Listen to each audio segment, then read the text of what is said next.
Béni soit notre Dieu pour sa grâce et sa faveur qu'il n'arrête de nous faire et de nous accorder encore aujourd'hui. Nous remercions notre Dieu encore une fois de nous avoir accordé ce souffle de vie et nous vous souhaitons encore une très bonne grâce divine ce soir.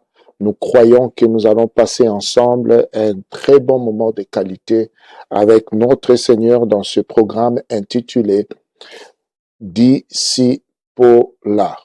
Alors, si vous êtes d'accord avec nous, bien-aimés, prenez le soin de partager ces moments, prenez le soin d'inviter les amis, prenez le soin de prendre toutes les dispositions possibles pour que nous puissions donner ces temps l'attention qu'il mérite. Si vous êtes nouveau à ce programme et que vous nous trouvez en ligne sur votre réseaux sociaux, nous sommes la communauté Méode en sigle, qui veut dire mission évangélique, l'œuvre de Dieu. Alors, frères et sœurs, sans plus tarder, nous prions pour recommander ce moment entre les mains du Seigneur notre Dieu. Dieu de grâce, Dieu de paix, nous bénissons ton Saint-Nom. Nous te remercions encore une fois pour cette faveur que tu nous fais aujourd'hui. Merci pour la vie, merci pour le souffle de vie, merci pour la santé, la foi, merci pour la présence de mon frère, merci pour tout ce que tu peux faire ensemble avec nous aujourd'hui. Nous nous disposons à toi, laisse que ton Esprit Saint puisse se révéler et se manifester encore aujourd'hui à travers, Seigneur, ce programme. Change nos vies, transforme-nous et aide-nous à faire ton travail par ton esprit. Nous vouons à l'échec toute action et toute activité du malin contre ce programme et ton peuple. Ouvre-nous l'intelligence pour comprendre les Écritures. Au nom de Jésus-Christ, nous avons ainsi prié. Amen. Alors, frères et sœurs, nous sommes dans notre série d'enseignements, le chemin d'être disciple. Nous avons dit, bien-aimés, que selon Romains chapitre 8, verset 29, la Bible nous révèle ici qu'un disciple, c'est celui qui est appelé à ressembler à son maître qui est Jésus-Christ. Selon même l'expression utilisée par la Bible dit qu'il a prédestiné ceux qu'il a choisis, il les a prédestinés à être semblables à son Fils. Donc, je comprends et nous comprenons directement que, mes frères et sœurs, un disciple est appelé à faire quoi? À ressembler à son maître qui est Jésus-Christ de Nazareth. Pourquoi nous insistons là-dessus? Parce que nous avons compris dès le départ et dès le début dans ce programme que Jésus, notre Seigneur, notre Maître, nous a donné un ordre que nous appelons l'ordre suprême. Dans Matthieu chapitre 28, verset 18, il a dit, « Allez et faites de toutes les nations le disciple. » Allez et faites de toutes les nations le disciple. Et il précise, enseignez-leur ce que je vous ai prescrit. Enseignez-leur ce que je vous ai prescrit. Baptisez-les et puis enseignez-leur, je serai avec vous jusqu'à la fin des temps. Ça, c'est ce que le Seigneur a donné comme mission, non seulement à ses disciples, non seulement à ses apôtres, mais aussi à son Église. Dans Luc chapitre 6, verset 40, la Bible déclare ceci, qu'un disciple n'est pas plus grand que son maître, mais tout disciple accompli sera comme son maître. Tout disciple accompli est appelé à être comme son maître. Alors, vous comprenez, la Bible déclare qu'un disciple est accompli. Ça veut dire qu'il y a d'autres chrétiens, il y a d'autres personnes que vous pouvez croiser, vous pouvez voir dans votre communauté ou selon votre marche dans le Seigneur, cette personne peut encore être dans la marche de la formation, mais il n'est pas encore un disciple accompli. Il n'a pas encore compris toutes choses, mais c'est quelqu'un qui avance, qui échelonne les étapes et arrivera par être comme son maître. Alors, un verset que nous avons lu la dernière fois que je le relis encore aujourd'hui dans Jean chapitre 8, verset 31. La Bible dit que Jésus dit aux Juifs qui avaient cru en lui, il leur dit, si vous demeurez dans ma parole, vous êtes vraiment mes disciples. Si vous demeurez dans ma parole, vous êtes vraiment mes disciples. Bien-aimé, tu n'es pas disciple parce que tu fréquentes une église, tu es disciple parce que tu as cru et tu es disciple parce que tu demeures. Ces deux choses doivent t'accompagner. Tu ne peux pas demeurer sans avoir cru à la parole du Seigneur. Tu dois croire, croire sur le premier pas, demeurer sur le deuxième qui va te faire confirmer. Demeurer pendant combien de temps? Demeurer pour toujours. Il n'y a pas un temps où tu dois croire, après un temps où tu dois t'arrêter de croire. Il n'y a pas de temps mort dans la marche et à devenir un disciple de Jésus-Christ. Donc, aujourd'hui, mes frères et sœurs, nous continuons ce que nous étions en train de parler pour la fois passée. Nous étions en train de parler sur les caractéristiques d'un disciple. Les caractéristiques d'un disciple. Les caractéristiques d'un disciple. Nous étions en train de parler sur le quotidien d'un disciple. Comment reconnaître un disciple? Comment est-ce que nous pouvons reconnaître un disciple? Cela va vous aider par rapport à vous-même. Peut-être vous fréquentez une église, vous fréquentez une communauté, vous connaissez les choses de Dieu il y a bien des années et bien des temps passés, mais il est fort possible que vous ne deveniez pas un disciple, mais que vous restez toujours comme un bébé, comme un enfant, comme un religieux dans les choses de Dieu ou dans votre communauté parce que vous n'avez pas pu atteindre un niveau plus élevé et devenir un disciple. Comment est-ce que tu peux reconnaître un disciple ou comment est-ce que vous pouvez reconnaître vous-même si vous êtes un disciple? Actes chapitre 19. Actes chapitre 19, versets 1 à 3. Nous allons lire la parole du Seigneur. Ce verset va nous aider à savoir comment est-ce que nous pouvons reconnaître un disciple. Actes chapitre 19. Si vous êtes avec moi, écrivez-moi sur le commentaire. Actes chapitre 19.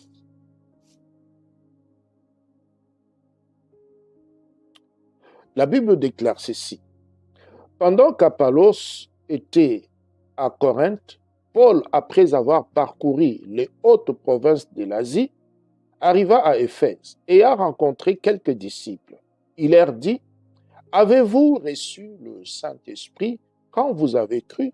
Ils lui répondirent, « Nous n'avons même pas entendu dire qu'il y avait un Saint-Esprit. » Il dit, « De quel baptême avez-vous donc été baptisés ?»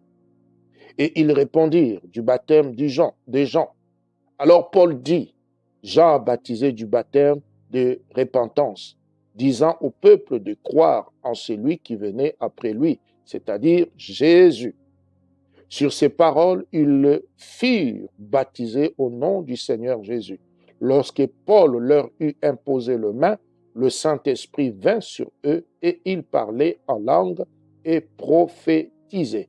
Ils étaient en tout environ 12 hommes. Bien-aimés, ici, ce premier verset que nous venons de lire ici des Actes des Apôtres, la Bible révèle que Paul a fait connaissance et Paul a croisé un nombre de disciples. Lorsque Paul a croisé un nombre de disciples, mes frères et sœurs, il leur a posé des questions clés pour se garantir et se rassurer qu'il était en face de lui, de vrais disciples. Frères et sœurs, voici ce que j'aimerais te dire.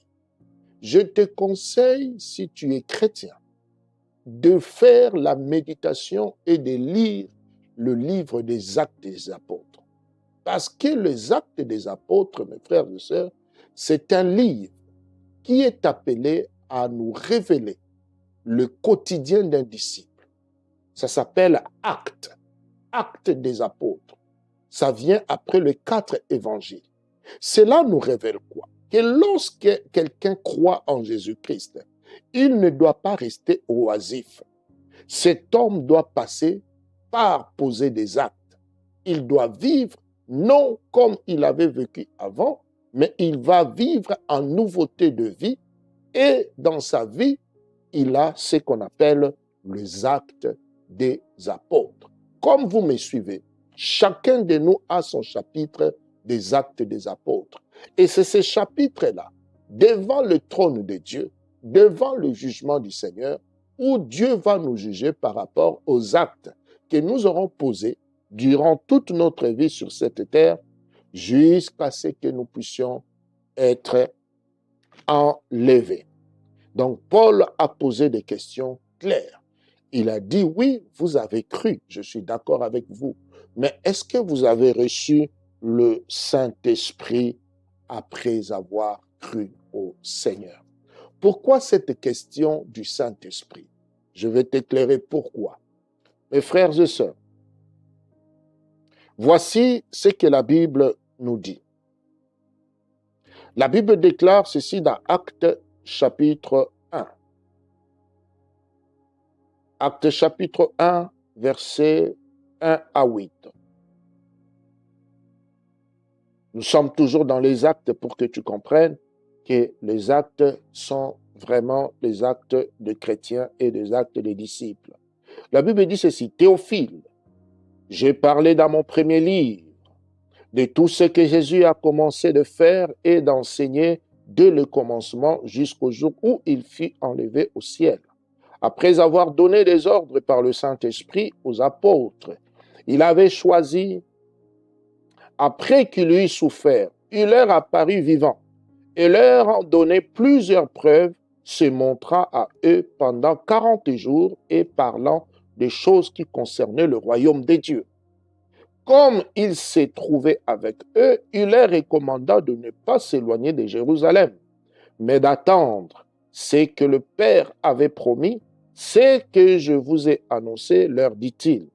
Car, écoutez bien le verset 5, car Jean a baptisé d'eau, mais vous, dans peu de jours, vous serez baptisés du Saint-Esprit. Alors les apôtres, réunis, lui demandèrent, Seigneur, est-ce à ce temps que vous rétablirez le royaume d'Israël? Il leur répondit, ce n'est pas à vous de connaître les temps ou le moment que le Père a fixé de sa propre autorité. Mais vous recevrez une puissance, le Saint-Esprit, survenant sur vous, et vous serez mes témoins à Jérusalem, dans toute la Judée, dans la Samarie et jusqu'aux extrémités de la terre. Après avoir dit cela, il fut enlevé pendant qu'ils le regardaient et une nuée le déroba à leurs yeux. Qu'est-ce que cela nous révèle et qu'est-ce que cela nous montre, mes frères? La plupart des enfants de Dieu, après avoir cru au Seigneur, tous, on nous a simplement raconté ce que Dieu va faire pour nous, ce que Dieu va réaliser sur nous, et pour nos familles, pour nos projets, pour tout bien des choses. Et c'est ça, les choses qui occupaient, à un moment donné, l'esprit de ses disciples. Ils ont voulu commencer par poser des questions. La fin du monde va être comment? Comment les choses vont se faire? Et est-ce que c'est maintenant que tu dois rétablir Israël? Au lieu d'avoir le cœur sur la mission, sur la pensée de Dieu, sur ce que Dieu attend d'eux, eux, ils attendaient le relèvement d'Israël.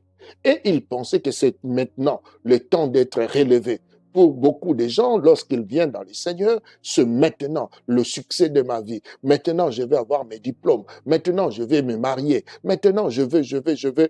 Plein de choses occupent nos cœurs et nos esprits lorsque nous venons dans le Seigneur.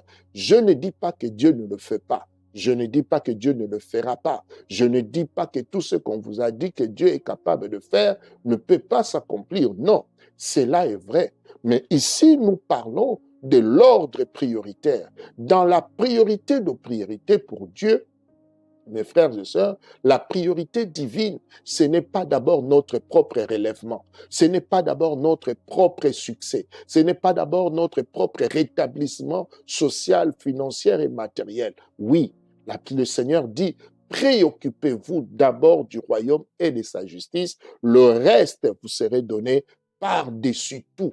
Le reste est automatique, ça va vous accompagner. Et les disciples ont voulu divaguer.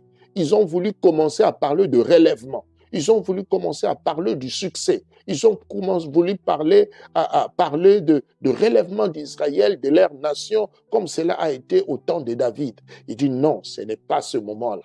Mais pour vous, voici ce qui est très important. Je vous rappelle encore, vous allez recevoir une puissance survenant sur vous par le Saint-Esprit et il confirme encore l'ordre suprême pour dire, vous serez mes témoins à Jérusalem jusqu'aux extrémités de la terre. Et il leur dit, le baptême que vous avez reçu de Jean, Jean a baptisé le baptême de la repentance, mais vous allez recevoir la puissance d'en haut qui vient du Saint-Esprit. Et Paul, lorsqu'il a croisé ses disciples, Paul a voulu se rassurer qu'il avait en face de lui des hommes et des femmes qui ont compris et qui ont saisi la pensée et la volonté de Dieu dans leur vie. Ce qui était primordial pour eux et ce qui devait être primordial aussi pour Dieu, afin qu'ils puissent marcher avec Dieu ensemble. C'était le salut. C'était le salut de l'humanité. C'était faire des disciples, être des témoins du Seigneur. Alors, frères et sœurs, lorsque vous vous retrouvez dans l'Église, la Bible nous dit ici, dans Matthieu chapitre 3, versets 1 à 11, alors que Jean-Baptiste, lui qui a fait le baptême, lui qui a donné le baptême d'eau de la repentance, Jean-Baptiste était en train de baptiser. Après un moment donné, Jean-Baptiste se retrouve être envahi. Envahi de qui? Des pharisiens, des sadducéens, des gens qui ne croyaient pas en lui, des gens qui ne croyaient pas au Seigneur, des gens qui vivaient mal. Et Jean les regarde et dit, mais comment vous vous retrouvez ici? Qui vous a appris à fuir la colère de Dieu? Et il leur dit, écoute, même si vous venez vous faire baptiser dans les eaux ici, je ne peux pas vous refuser cela. Parce que le profondeur de votre cœur, je ne le connais pas. Mais Dieu seul qui sait qu'est-ce que vous êtes au fond de votre cœur. Jean leur dit ceci, moi je vous baptise d'eau, mais il y a celui qui est venu avant moi. Lui, il vous baptisera du feu et de l'esprit. Alors, il dit aux militaires, vous, faites de telle sorte que vous produisez le fruit digne de la repentance. Et Jean est en train de confirmer ici avec nous que c'est Jésus qui nous a appelés à faire des disciples, c'est lui qui baptise du Saint-Esprit. Donc, quelqu'un peut entrer dans les eaux de baptême, personne ne connaît l'état et la véracité de son cœur, et voire même de ses propos. Il y a des gens qui viennent dans nos assemblées pour nous amuser. Il y a des gens qui viennent dans le Seigneur parce qu'il a des problèmes. Mais Dieu connaît le fond fin de son cœur, le profondeur de son cœur. Et la Bible dit, c'est Jésus qui donnera l'Esprit de Dieu. C'est Jésus qui baptise du Saint-Esprit. C'est pour cela Paul dit, quand je les ai vus, la première question c'était, lorsque vous avez cru, avez-vous reçu le Saint-Esprit lorsque vous avez cru? Et ils disent, on n'a même pas entendu parler du Saint-Esprit, qu'il existait. Des disciples ignorants de l'Esprit. Mais de quel baptême avez-vous été baptisés? Il dit, non, c'est le baptême de Jean. Paul réaffirme encore, il dit, mais Jean baptise seulement de la repentance. Il y a un autre baptême de l'Esprit. Pour que vous soyez qualifiés disciples, vous devez y accéder. Vous devez vous y mettre. Et la Bible dit, Paul a prié avec eux, il leur a imposé le main et ils ont reçu l'Esprit de Dieu et ils se sont mis à prophétiser et ils se sont mis à parler en d'autres langues. Ils étaient remplis. Et c'est ce que le Seigneur lui-même a dit aussi à ses premiers disciples. Il leur a dit, Ne vous étonnez pas, n'allez pas divaguer dans vos pensées, mais vous devez recevoir d'abord le Saint-Esprit pour confirmer votre identité spirituelle et que vous puissiez aller loin dans la mission que je vous donne. Mes frères et sœurs, Matthieu chapitre 7, versets 16 à 23 nous dit ceci: on reconnaît le bon arbre par ce bon fruit. Un bon arbre, on le reconnaît par le bon fruit. On reconnaît un vrai et véritable disciple de Jésus-Christ par son caractère, par son comportement, autrement dit, par le fruit de l'esprit qu'il produit et qu'il dégage durant le quotidien de sa vie et de sa marche, de sa foi chrétienne. Un disciple est appelé à ressembler à Jésus-Christ. Pas de visage, je le dis, pas de visage. Ce n'est pas parce que tu laisses la barbe, ce n'est pas parce que tu laisses tes cheveux, ce n'est pas parce que tu portes une soutane, ce n'est pas parce que tu as l'apparence même. Vous savez, il y a des gens qui ressemblent beaucoup à Jésus. J'ai vu quelqu'un sur Internet, sur les réseaux sociaux, il faisait des directs. Il ressemble à l'image que nous connaissons tous de Jésus-Christ. La Bible déclare dans 1 Jean chapitre 4, verset 17, « Tel il est, tel nous sommes ». Et Jésus le confirme, il dit dans Jean chapitre 15, verset 5, il dit « Je suis le cep.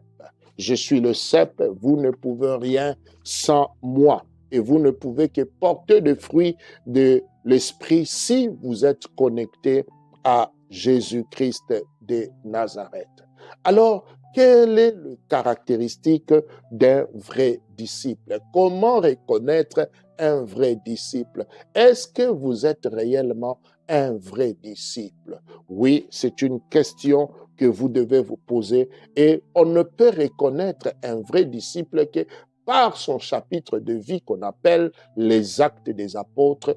Comme nous pouvons le lire ici, les Actes des Apôtres vont nous donner aussi le moyen de pouvoir voir si nous sommes réellement le vrai disciple de Jésus-Christ de Nazareth. Eux, dans le chapitre 1, chapitre 2, ils ont fini par recevoir le Saint-Esprit et ils ont commencé à vivre et à manifester le fruit de l'Esprit.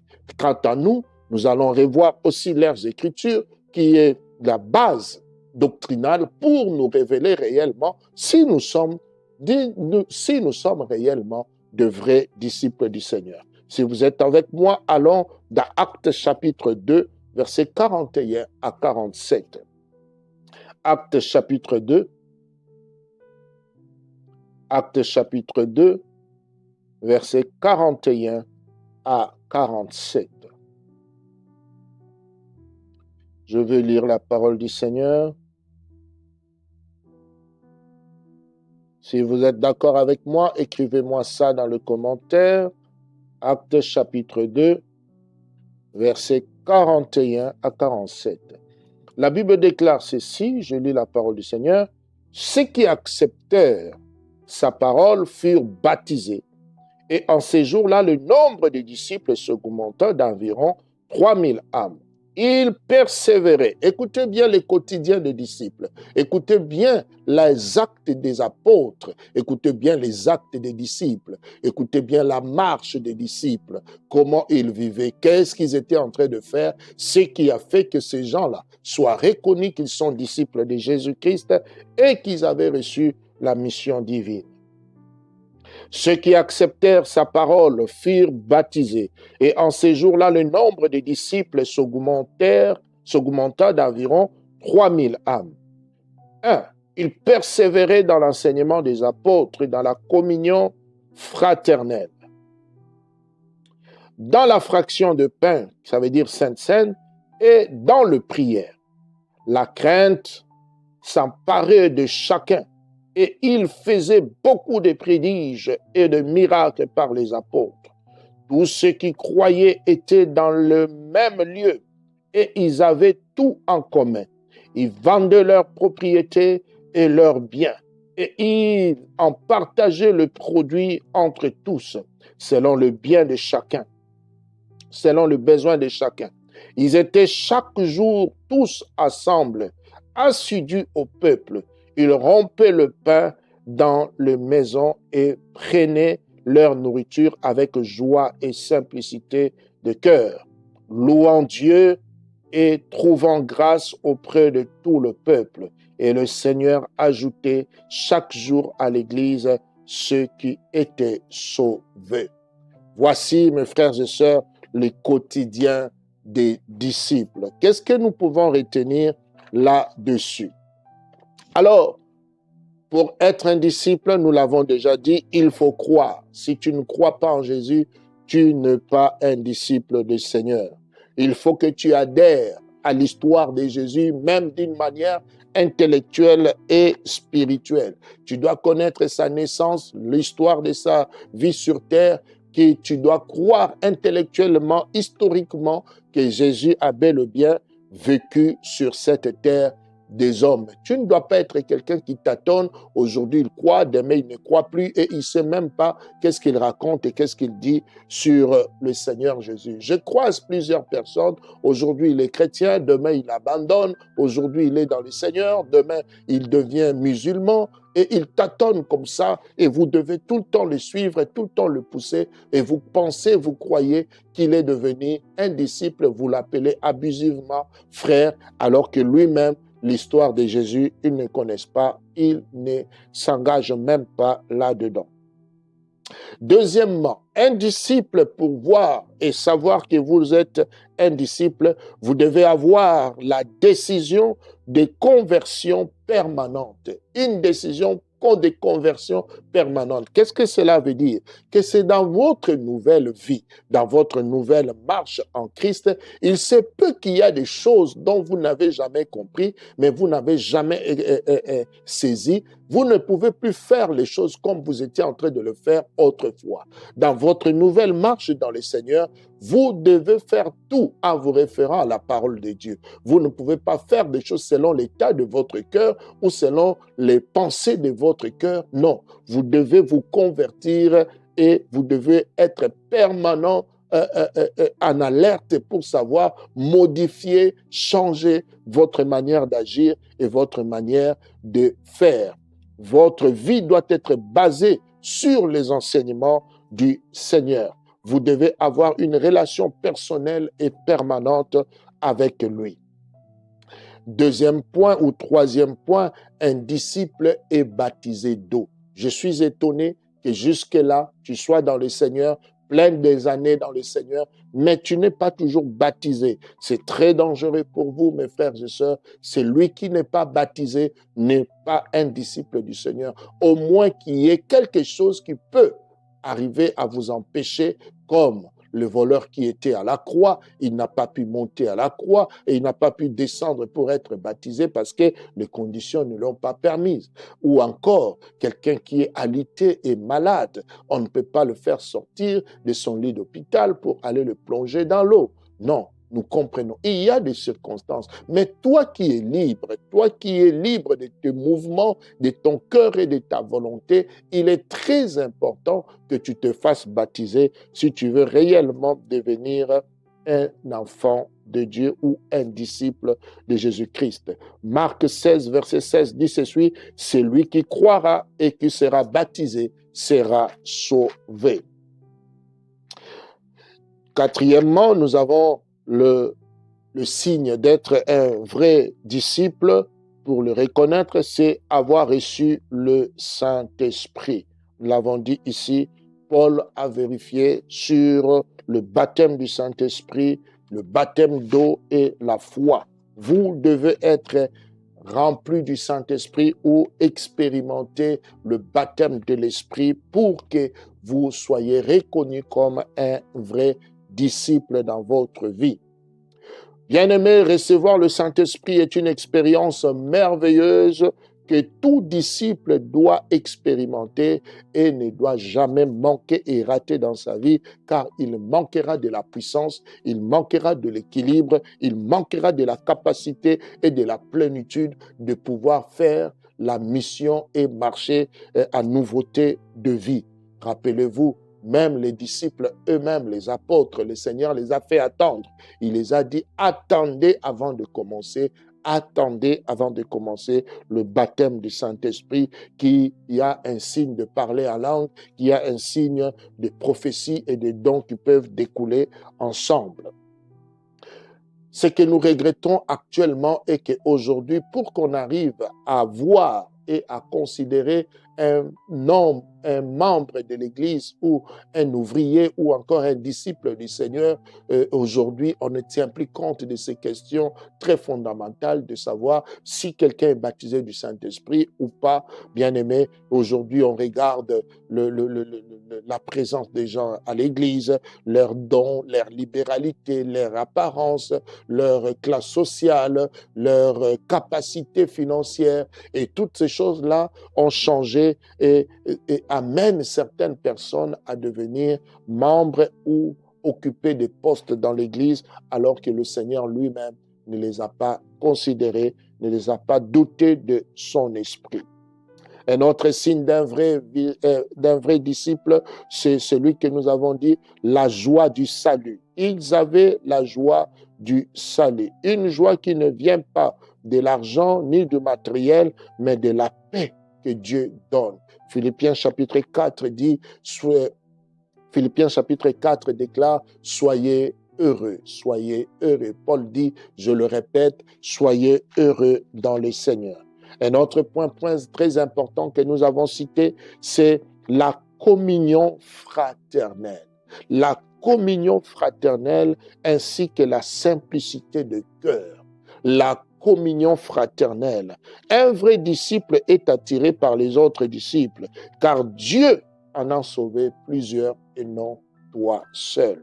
Bien-aimé, si vous êtes un disciple et vous pensez l'être, vous ne pouvez pas et jamais rester dans votre coin, comme je commence à le voir pour plusieurs personnes ici. Il se convertit, après un temps, il fréquente l'église, après il se décide de rester dans son coin. Qu'est-ce qui ne va pas? On m'a déçu, tel s'est mal comporté, le pasteur là s'est mal comporté. Oui, c'est le pasteur qui s'est mal comporté, c'est le frère qui a dérangé, mais ce n'est pas Jésus. Le Seigneur ne nous appelle pas à devenir des disciples et de rester chez nous dans nos maisons. Vous êtes nés dans l'église. L'église est votre maternité. Vous êtes nés dans l'église. Vous ne pouvez pas évoluer en dehors de l'église. C'est la mission, c'est la volonté, c'est l'encadrement, c'est le lieu où Dieu a prévu. Dieu veut que vous puissiez vous retrouver pour votre croissance.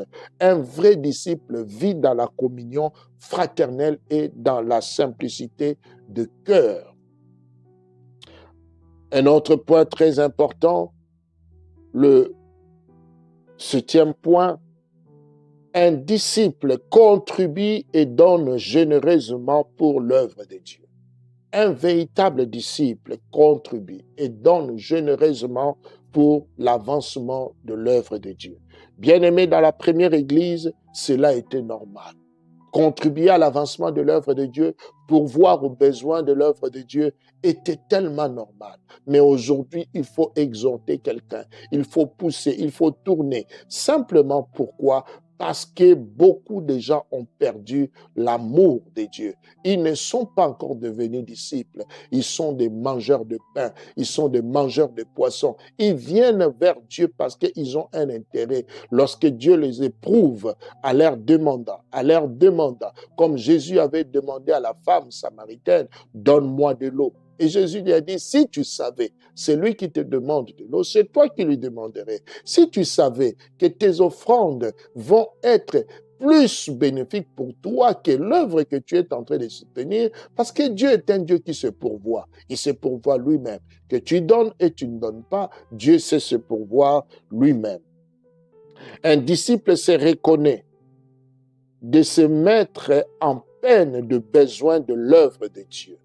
Un disciple, lorsqu'il voit que l'œuvre de Dieu souffre d'un manquement, il ne se laisse pas faire, il attaque, il donne, il réfléchit, il cherche à aller trouver des solutions. La Bible dit quoi? Lorsque l'Église a commencé à grandir, les gens ont constaté, les gens ont vu que l'Église est en train de croître. Les pauvres sont là. L'Église a besoin de construction. L'Église doit s'élargir. La Bible dit, les gens eux-mêmes, on n'a pas vu l'appel de fond là, eux-mêmes ont commencé à dire, moi je vends mon terrain, moi je vends telle chose, moi je donne telle chose, moi j'apporte telle chose, ma nourriture j'apporte, mon terrain je donne. Bien-aimés, dans ces temps où l'Église est en train d'avancer, ne soyez pas comme ce couple d'Ananias et de Saphira. Ne soyez pas comme ce couple-là qui ne savait pas donner à Dieu. Sachez-les, sachez donner à Dieu. Ne soyez pas déséquilibrés. J'aime bien un chapitre ici que j'aimerais te faire lire pour te faire comprendre et nous allons nous arrêter là et les autres points, on va les continuer prochainement. Nous sommes dans Actes des Apôtres chapitre 2. Actes des Apôtres chapitre 2, versets 41 à 47. Actes chapitre 2, 41 à 47. Écoutez ce que la Bible dit. La Bible déclare ceci. Ceux qui acceptèrent le Seigneur, ceux qui acceptèrent sa parole furent baptisés. Et en ces jours-là, le nombre des disciples s'augmenta d'environ 3000 âmes. Imaginez, vous avez une cellule de 12, de 100 personnes. L'église, pop, explosion, 3000. Ça veut dire que le besoin vient. Le besoin se manifeste. Il faut trouver des bâches, il faut trouver une grande salle, la sonorisation. Il faut que les gens bougent. Il faut que les choses s'améliorent. Parce qu'une église qui n'avait que 100 membres, qui n'avait que 80 membres, le jour d'une seule prédication, l'église se retrouve avec 3000 membres. Le besoin social est là, le besoin financier se présente. Et en ces jours-là, la Bible dit, le nombre des disciples s'augmenta d'environ 3000 âmes.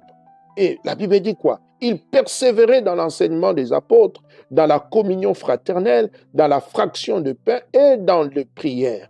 La crainte s'emparait de chacun et il se faisait beaucoup de prodiges et de miracles par les apôtres. Tous ceux qui croyaient étaient dans le même lieu. Ils n'étaient pas chez eux à la maison. Tous ceux qui croyaient étaient dans le même lieu. Aujourd'hui, certains ont fait de leur église YouTube, Facebook, réseaux sociaux pour justifier qu'il ne peut pas aller à l'église, qu'il suit tout à la maison, qu'il regarde tout à la maison. Non, Dieu n'a pas prévu ça. La Bible déclare qu'il est bon et agréable aux frères et aux sœurs de demeurer ensemble. L'unité attire la présence de Dieu. Le Seigneur a dit, là où 2 ou 3 sont rassemblés à mon nom, je suis là. Bien-aimé, tu veux attirer la présence de Dieu, viens là où Dieu se manifeste. Quittez de vos maisons, sortez de vos chambres, sortez de vos salons, levez-vous, habillez-vous, lavez-vous, prenez le temps d'être régulier aux assemblées, à l'église, au programme des églises. Allez, allez, allez. Ne suivez pas la séduction de YouTube ni d'Internet qui vous suit à la maison. Un jour, ces choses-là ne seront pas et tu seras incapable de maintenir ta foi. Nous sommes dans 2 Corinthiens chapitre 8. 2 Corinthiens chapitre 8. 2 Corinthiens chapitre 8 à partir du verset 1. La Bible déclare ceci. 2 Corinthiens chapitre 8 verset 1 à 9. Nous vous faisons connaître, frères, la grâce de Dieu qui s'est manifestée dans les églises de la Macédoine. Paul est en train de raconter ce qui s'est passé à Macédoine. Au lieu de beaucoup de tribulations qui les ont éprouvées, cette église a connu beaucoup de tribulations qui les ont éprouvées. Leur joie débordante et leur pauvreté profonde ont produit avec abondance des riches libéralités de leur part. Waouh! Une église qui passe dans des tribulations, une église qui est dans la disette et dans la pauvreté. Mais Paul est en train de dire, dans la profondeur de leur pauvreté, dans la profondeur de leur manquement, et cette église a produit une grande libéralité. Verset 3. Ils ont je l'atteste, donnés volontairement selon leurs moyens. Et même au-delà de leurs moyens, nous demandons avec des grandes instances la grâce de prendre part à l'assistance destinée aux saints. Cette église n'avait pas de moyens, mais ils ont insisté. Même si nous n'avons pas de moyens, nous voulons seulement contribuer. Nous voulons envoyer l'argent pour des serviteurs. Nous voulons payer le billet de frère. Nous voulons payer le voyage de frère. Nous voulons donner, envoyer de vêtements. Nous voulons contribuer à l'avancement. Nous voulons soutenir les frères qui sont de l'autre côté. Mais et pourtant, ils n'étaient pas assez riches. Ils n'avaient pas de moyens. Mais ils voulaient que dans leur pauvreté, qu'ils partagent le peu qu'ils avaient. Verset 5. Et non seulement ils ont contribué comme nous l'espérions, mais ils se sont d'abord donnés eux-mêmes au Seigneur, puis à nous par la volonté de Dieu. Nous avons donc engagé Tite à achever chez vous cette œuvre de bienfaisance, comme il avait commencé. De même que vous excellez en toutes choses, en foi, en parole, en connaissance, en zèle, en tous égards, et dans votre amour pour nous, faites-en sorte d'exceller aussi dans cette œuvre de bienfaisance. Je ne dis pas cela pour donner un ordre, mais pour éprouver par le zèle des autres la sincérité de votre charité, car vous connaissez la grâce de notre Seigneur Jésus-Christ, qui pour vous s'est fait pauvre, des riches qu'il était, enfin, par sa pauvreté, vous fussiez enrichis. Paul est en train de dire au verset 7, que j'aimerais décrire pour chacun de nous, de même que vous excellez en toutes choses. Vous excellez dans la vie de prière, vous excellez dans votre foi, vous excellez dans votre vie spirituelle, vous excellez dans la connaissance de la parole, vous excellez dans le zèle, vous êtes excellent dans l'amour, mais la Bible dit excellez aussi dans l'œuvre de charité. Excellez dans le donner. Un vrai disciple excelle aussi dans le donner. Il donne. Un vrai disciple apporte son offrande. Un vrai disciple paye sa dîme. Un vrai disciple apporte sa libéralité. Un vrai disciple se soucie de l'œuvre de Dieu. La Bible déclare, le zèle de ta maison me dévore. Bien-aimé, si tu veux savoir que tu es un vrai disciple, tu dois être quelqu'un qui contribue à l'avancement de l'œuvre de Dieu. Tu ne tiens pas compte de ce que tu as, mais tu donnes avec ton cœur. Tu donnes avec ton cœur. Il y a des frères, des sœurs qui travaillent, mais qui ne donnent pas leur dîme, qui viennent à l'église, mais qui ne donnent pas leur offrande, dont les besoins sont présents et pressants dans l'église, mais ils contribuent absolument à rien du tout. Ça sonne, ça parle, ça descend, même si, comme s'il ne voit rien, il est quasi existant. Il peut bon prier, il peut bon écouter, il peut modérer, il peut bien faire, il peut bien chanter, mais il ne donne absolument rien. Paul te dit, le Seigneur te dit ce soir, excelle, non seulement dans la foi, non seulement en toutes choses, mais aussi dans la grande moisson de l'œuvre de Dieu qui est la contribution de l'avancement de l'œuvre de Dieu dans les offrandes, dans les dîmes, dans des libéralités pour que l'œuvre de Dieu puisse aller de l'avant. Merci, bien-aimés, de nous avoir suivis encore ce soir. J'espère et que je crois que par ce programme, Dieu te fera grâce pour que tu deviennes ses disciples dont il a attendu et dont il attend pour que l'œuvre de Dieu puisse aller de l'avant. Que le Seigneur vous bénisse. Si Jésus-Christ ne revient pas, nous allons nous retrouver le mardi prochain pour continuer notre programme sur ce grand thème et beau thème. Merci et nous allons prier. Père, je prie pour ton peuple, je prie pour tes enfants, bénis-les, touche-les, transforme leur vie. Au nom de Jésus-Christ, qu'ils deviennent des disciples accomplis, qui seront comme leur maître, notre Seigneur Jésus-Christ. C'est dans le nom de Jésus, j'ai ainsi prié et nous disons Amen. Merci